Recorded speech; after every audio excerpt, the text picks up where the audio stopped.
The dead fly on the ceiling, I was a fly, but not anymore. Right now, I'm just a trace. I once flew, brief but bold. Every face I buzzed past either swatted at me or forgot me. So I forgot too. Even myself now, I'm on the ceiling. Upside down yet. I look down. But who decides what's up and what's down? I'm stuck here, not by time, but by something sticky. Though maybe the stickiest thing is a life that passes unnoticed. Every morning, someone wakes up, stretches, washes their face, lifts their eyes to me, or so it seems, but they never see me. I'm right there, in the center of the ceiling, but no one looks up.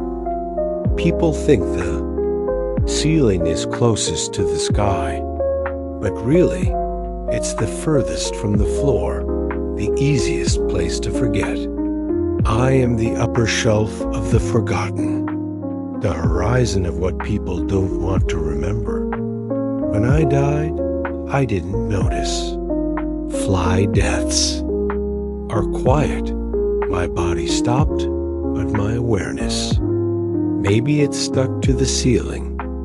Maybe I just lingered. I began to wonder. Perhaps I'm no longer a body. I'm a trapped thought, an unfinished business, a decision never made, a sentence left hanging. Maybe I am what the person in this room avoids. That's why I remain. A mark, a dot, a presence inside absence. The ceiling says a lot if you listen. A crack is a leaking memory. A cobweb is time that's been ignored. And a dead fly is proof that the past still breathes quietly. I and the past.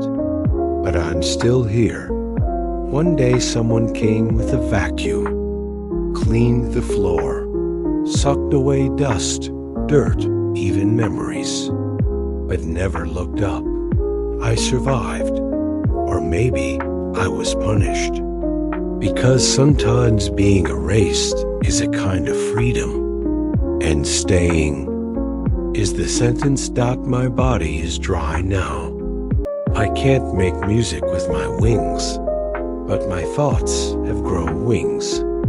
I can't rise, but I also can't fall. This is a kind of eternity, the dullest kind.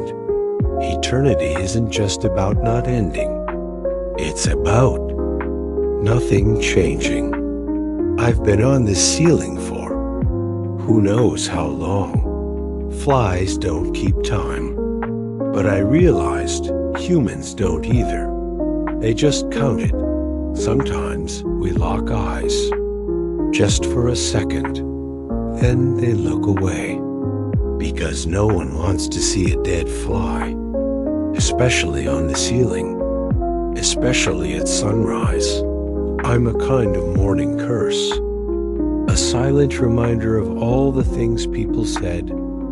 I'll clean that later. The silence is thick here, but sometimes the flicker of the ceiling light makes my shadow move. A dead shadow dot, it looks like I'm still alive. And that gives me hope, because in stillness, even the smallest motion feels like a miracle. But I realize it's not me moving, it's something else affecting me.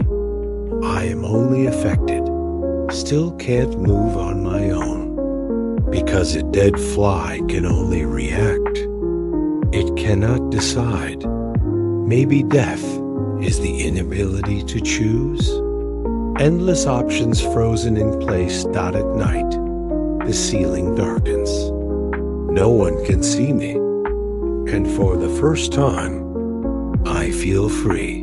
Invisibility can be freedom, but the longer it lasts, you begin to forget you exist at all. I am being forgotten, but I don't forget myself. And that is the greatest punishment. One day, the ceiling will be painted. The brush will sweep me away. And in that moment, I'll be gone. But to be wiped out doesn't mean to be gone forever. Because anything that leaves a trace returns someday. In a different form, a new thought, a silent sentence. That's when I'll return. Maybe at the edge of a dream, maybe. In a but until then, I remain here, on the ceiling, closest to the sky, but seen by no one.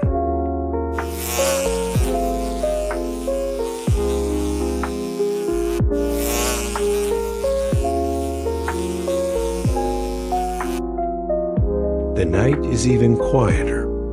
It's like the house itself has stopped breathing. The cracks in the ceiling are asleep. The light is off. I'm still here. But I'm in no rush.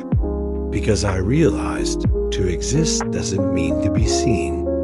It means to notice yourself. And I have noticed myself as a dead fly. But maybe, for the first time, truly alive.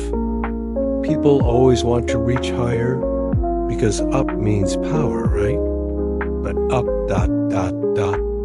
is often loneliness. When you reach the ceiling, they forget you exist because people look down more often. They get annoyed by trash on the floor, but a fly on the ceiling goes unnoticed. Looking up is effort. It strains the neck. I didn't want to be a pain, so I stayed quiet. But now I know, just because something doesn't hurt doesn't mean it doesn't exist. It just means it's been accepted. I was accepted, lived with, without being seen. A child came into the room recently.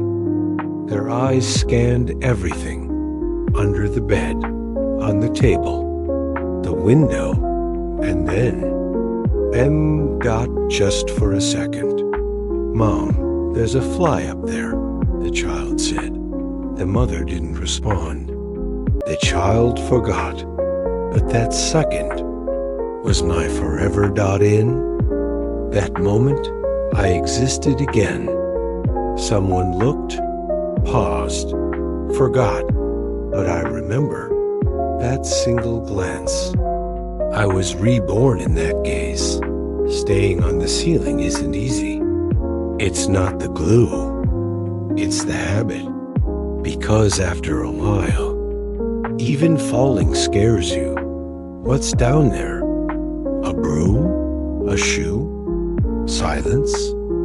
Up here, I have meaning, even if it's small. But then I thought, meaning doesn't come from the ceiling. It comes from me, as long as I give meaning to being here. I exist, sometimes. I ask myself, am I really dead? Maybe physically. But if I'm still thinking, then I'm still here. And if I'm here, maybe I live in someone's mind too. Maybe when they look at me, they think about their own life. I feel like that sometimes, they whisper inside. Still, invisible, but here. I am their voice. I translate their silence. One night, the wind came in a dream. Yes, I dreamt. And the wind said, you don't fly anymore, but you still have direction. Your face looks downward, because those who forget you are below. I answered, if people didn't forget, would remembering still feel this meaningful? The wind was silent, and I felt light for the first time. As if I fell? It wouldn't hurt. The day will come. Someone will paint the ceiling. The brush will find me, and I'll be gone. But I'm no longer afraid, because I'm not just a fly stuck to a ceiling. I'm the summary of everything that happened in this room. A breath held back, a word never spoken, a glance that stayed too long. I am meaning, and meaning remains. Even after dust is swept, the idea stays. One day someone new will move in, someone else entirely. But in the morning, after washing their face, they'll look up, and maybe they'll think, there was something here. They won't know what, but they'll feel it. A trace, a history, a loneliness. And in that moment, I'll be born again. I was a fly, but now I'm more. I am a reminder, a silent thing that whispers forgotten truths. I was on the ceiling. I stayed, and sometimes the ones who hang in place leave the deepest marks on time, because everyone falls, but very few leave a trace on the ceiling.